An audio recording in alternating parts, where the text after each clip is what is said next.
Assalamualaikum warahmatullahi wabarakatuh. Kembali lagi dengan saya Joko Prasetyo, mahasiswa PPG Angkatan 4. Kali ini kita akan membuat video pembelajaran terkait dengan apa itu sistem EV.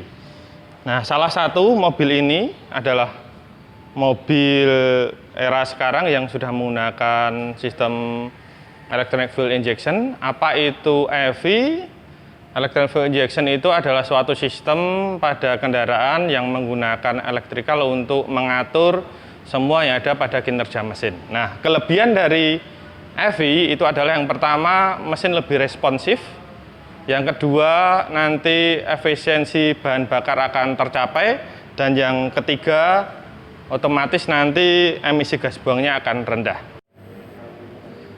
Electronic fuel injection itu sebenarnya bisa kita bagi pada 3 komponen utama. Yang pertama adalah sensor, berfungsi untuk mengetahui kondisi-kondisi pada sistem mesin yang nanti akan diinputkan kepada ECU. Kemudian yang kedua adalah ECU atau Electric Control Unit yang berfungsi untuk mengolah data dari sensor, kemudian nanti akan disampaikan kepada aktuator. Kemudian yang ketiga adalah aktuator, yaitu adalah penerima perintah dari ECU. Nah, Electronic Control Unit itu dan sensor dan aktuator itu sebenarnya ada di mesin, di dalam mesin ini. Karena memang kondisinya tidak memungkinkan, supaya lebih jelasnya kita akan beranjak nanti untuk lebih mudahnya menggunakan engine stand.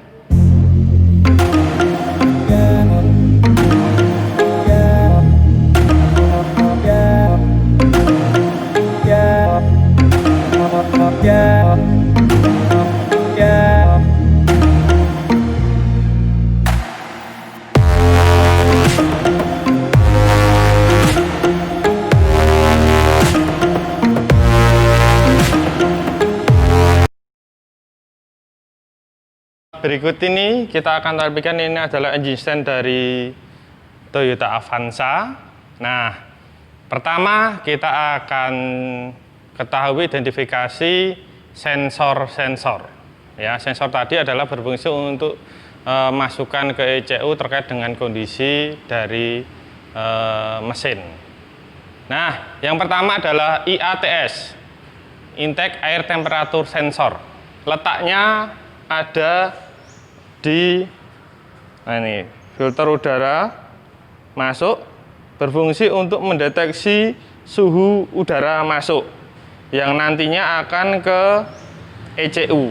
Nah, suhu udara masuk ini disensor oleh IATS untuk seberapa besar bahan bakar yang diinjeksikan. Contohnya pada saat suhu dingin, nah itu perlu penambahan bahan bakar. Nah, salah satu sensor yang mendeteksi sebagai masukan ke ECU adalah IATS.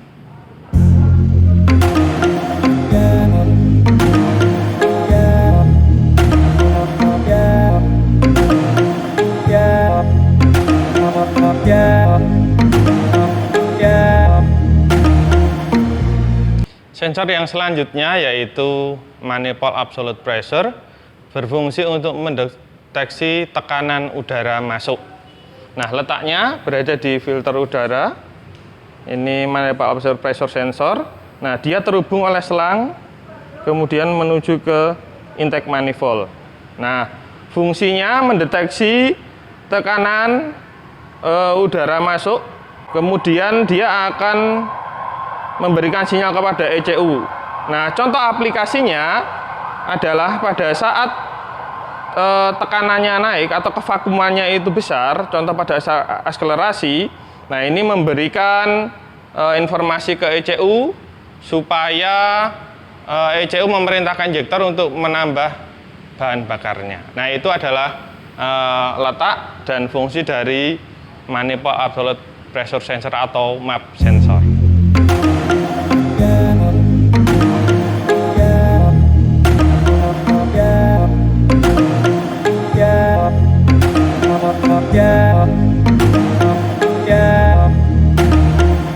Sensor yang selanjutnya yaitu TPS atau Throttle Position Sensor. Throttle Position Sensor fungsi untuk mengetahui bukaan throttle atau katup throttle saat diinjak oleh pengendara atau sopir. Nah, letaknya itu adalah di sebelah sini, Throttle Position Sensor. Nah, ini dia satu poros dengan throttle-nya ya. Jadi ini, nah, dia satu poros berfungsi untuk mendeteksi atau mengetahui bukaan katup throttle-nya. Nah, TPS nanti memberikan masukan kepada ECU bukaan katup throttle-nya, kemudian ECU akan memerintahkan injektor untuk memerintahkan seberapa banyak injektor akan menyemprotkan bahan bakar tergantung dari bukaan throttle yang ada pada Throttle Position Sensor ini.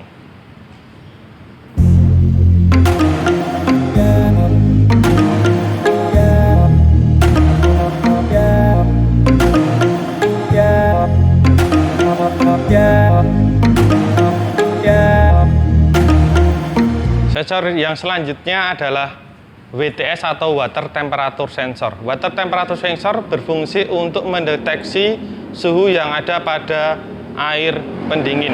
Nah, letaknya ada di sebelah sini. Nih. Nah, sebelah sini. Nah, itu berfungsi untuk mengetahui suhu air pendingin, sehingga Water Temperature Sensor ini memberikan masukan berapa suhu air pendingin. Contoh, umpamanya air pendingin itu masih dingin, berarti nanti memberikan masukan ke ECU, kemudian ECU akan memerintahkan injektor untuk menambah jumlah bahan bakar dan sebaliknya. Nah, itu tadi adalah letak dan fungsi dari WTS atau Water Temperature Sensor.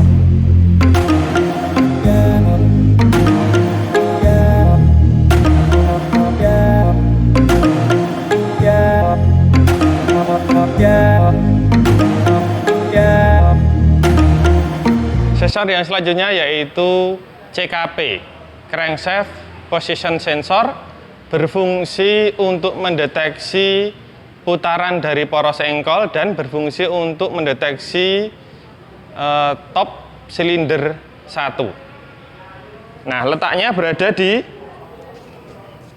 sini. Nah, ini letak dari CKP. Nah, kalau sensor yang lain itu mendapatkan masukan arus, kalau ini mengeluarkan arus ya.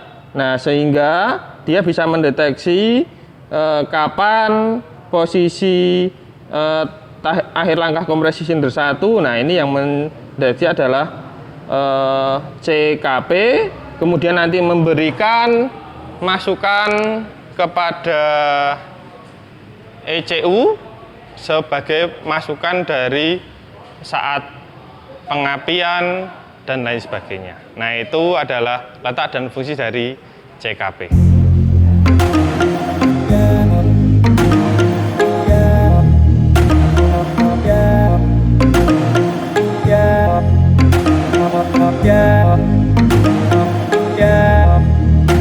Sensor yang selanjutnya adalah CMP, Camshaft Position Sensor, berfungsi untuk mendeteksi putaran dari camshaft dan bisa mendeteksi titik mati atas masing-masing silinder. Nah, letaknya itu ada di sebelah sini.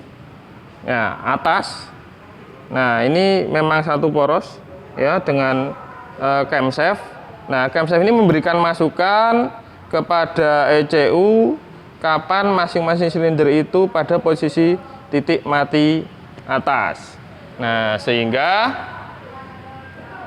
dari adanya CMP ini bisa nanti untuk bahan masukan ECU, kemudian sebagai acuan ECU memerintahkan kapan busi memercikan bunga api dan sudut dualnya.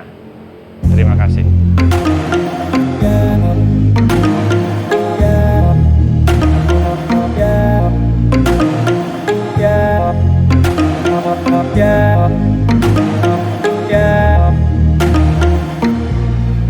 Sensor yang selanjutnya adalah knock sensor. Knock sensor berfungsi untuk mendeteksi knocking yang terjadi pada mesin.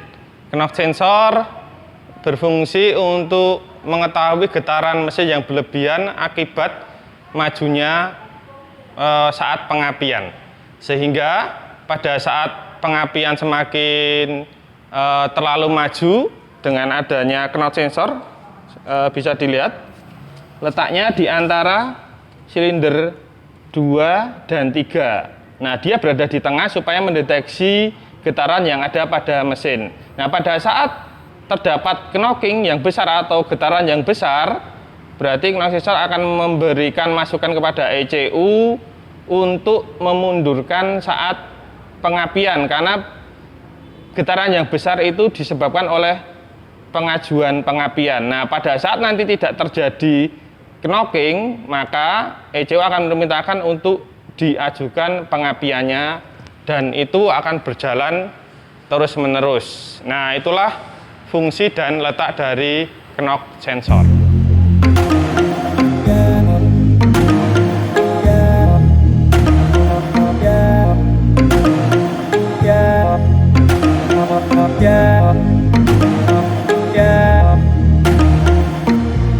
Yang selanjutnya adalah oksigen sensor atau O2 sensor. Nah, oksigen sensor ini menandakan bahwa sistem sudah menggunakan closed loop, artinya mendeteksi oksigen yang ada pada gas sisa pembakaran. Nah, letaknya berada di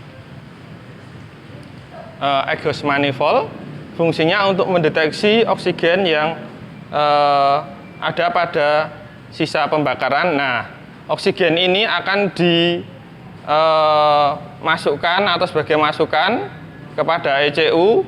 Pada saat oksigennya itu terlalu banyak, berarti nanti ECU memerintahkan untuk menambahkan sistem bahan bakar. Nah, pada saat oksigennya sedikit, itu kemudian dikurangi dan seterusnya. Jadi oksigen sensor itu adalah untuk mendeteksi kadar oksigen pada sisa gas pembakaran.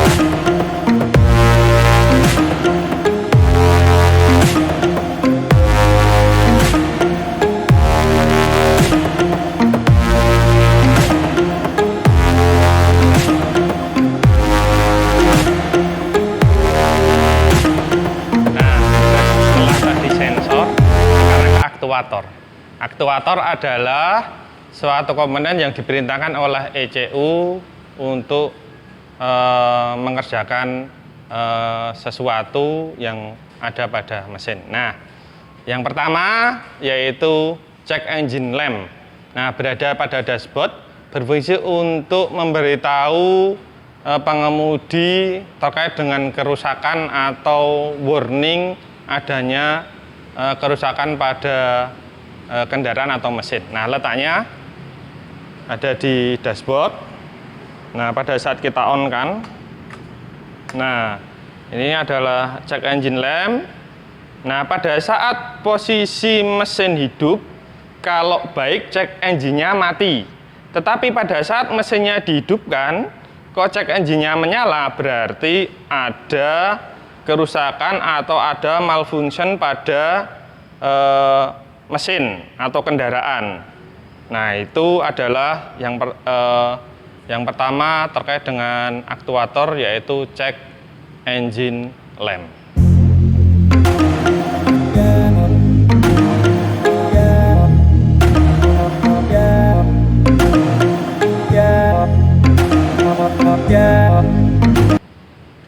Aktuator yang selanjutnya yaitu injektor. Injektor berfungsi untuk menyemprotkan bahan bakar. Nah, injektor diatur oleh ECU lamanya penginjeksian dan kapan injeksi harus menyemprotkan bahan bakar. Letaknya ada pada Nah, sini. Jumlahnya tergantung dari banyaknya silinder ya. Jadi kalau ini Avanza ini ada 4 silinder, berarti injektornya ada 4.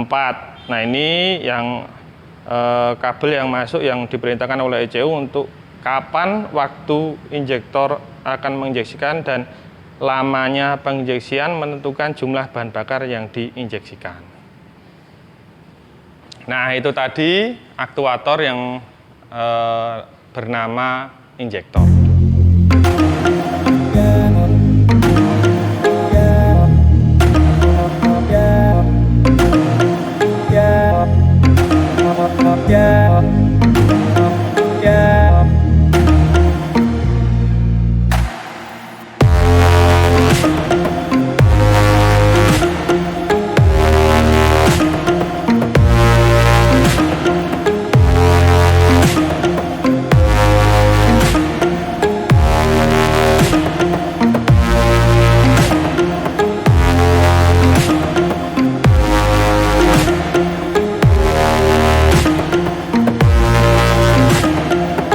Aktuator yang selanjutnya yaitu kontrol fuel pump atau pompa bahan bakar. Nah, ECU akan memerintahkan pompa bahan bakar kapan harus bekerja dan kapan tidak boleh bekerja. Contoh pada saat kunci kontak off, memerintahkan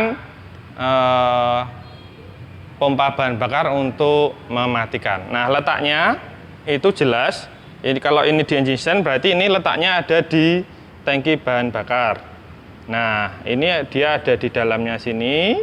Nah, ini berarti dia yang memerintahkan dari ECU masuk ke kontrol fuel pump, kapan dia harus aktif, kapan dia tidak boleh aktif.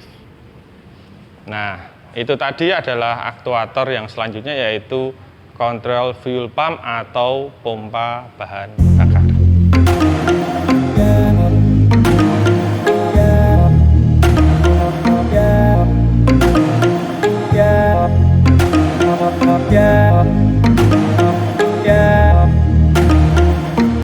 Aktuator yang selanjutnya yaitu ISC atau idle speed control. Nah, idle speed control berfungsi untuk mengatur banyaknya udara yang masuk pada saat putaran stasioner atau pada saat pedal gas belum diinjak. Nah, letaknya ada di throttle body ya. Nah, jadi ini adalah dari ECU memerintahkan ISC atau idle speed control untuk mengatur udara yang masuk ke intake manifold pada saat pedal gas belum diinjak. Nah, pengaturannya itu supaya RPM mesin pada stasioner antara 800 sampai 1000 RPM. Nah, itu tadi adalah aktuator IST atau idle speed control.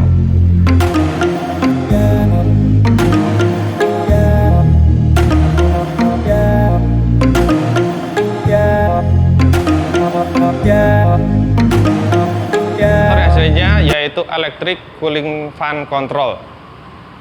Letaknya ada di belakang dari radiator. Nah, ini sudah elektrik, berfungsi karena ini aktuator, jadi diperintahkan oleh ECU kapan dia akan bekerja. Nah, bekerjanya itu pada saat suhu air pendingin sudah pada suhu kerja antara 90 sampai 98 derajat Celcius. Jadi pada saat ECU itu mendapatkan masukan dari water temperature sensor kok suhunya 90 sampai 98, nah maka akan mengaktifkan aktuator electric cooling fan control ini untuk dia dapat berputar untuk mendinginkan radiator. Kemudian yang selanjutnya juga pada saat tidak ada masukan water temperature sensor ataupun WTS-nya itu mati, maka ECU akan memerintahkan aktuator dalam hari ini electric cooling fan control untuk dapat berputar.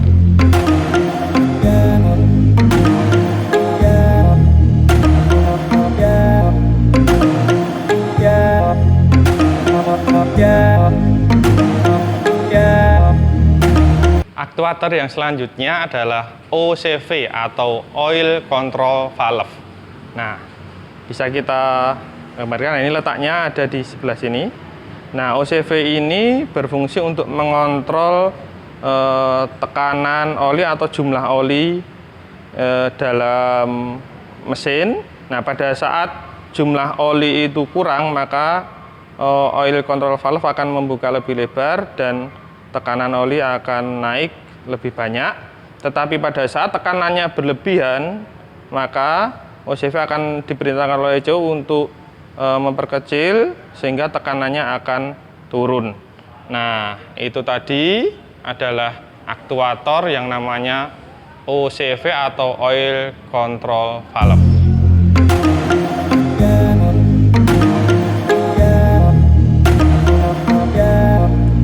Nah, ini adalah media pembelajaran untuk mempermudah pemahaman kita terkait dengan sensor, kemudian aktuator yang ada pada sistem engine management system pada Toyota Avanza. Ini tadi kalau tadi bingung, nah ini ringkasannya adalah ini ada map sensor, kemudian ada intake air temperature sensor, ada oksigen sensor. Nah, kemudian mungkin tadi kalau yang belum paham, nah ini ada untuk koil pengapiannya, jadi satu, ada 4 silinder. Kemudian, nah ini ada CMP, crankshaft position sensor, ini ada CKP, crankshaft position sensor. Kemudian, nah ya, ini adalah VVTi yang OC valve, tadi yang untuk katup olinya sensor. Kemudian ada knot sensor, kemudian ada idle speed control valve ESC-nya, kemudian ada throttle position sensor, kemudian ada water temperature sensor, nah kunci kontak, dan ada aktuator ya yang namanya injektor. Nah, dari sini semoga menjadi ringkasan, karena tadi mungkin bingung sebelah mana. Nah, ini adalah mempermudah kita dalam pembelajaran terkait dengan sensor dan aktuator, walaupun tidak semuanya ada di sini. Nah, itu tadi bagaimana identifikasi komponen baik sensor, ECU maupun aktuator pada Toyota Avanza. Semoga bermanfaat untuk semuanya. Terima kasih, ada kurang lebihnya mohon maaf. Assalamualaikum warahmatullahi wabarakatuh.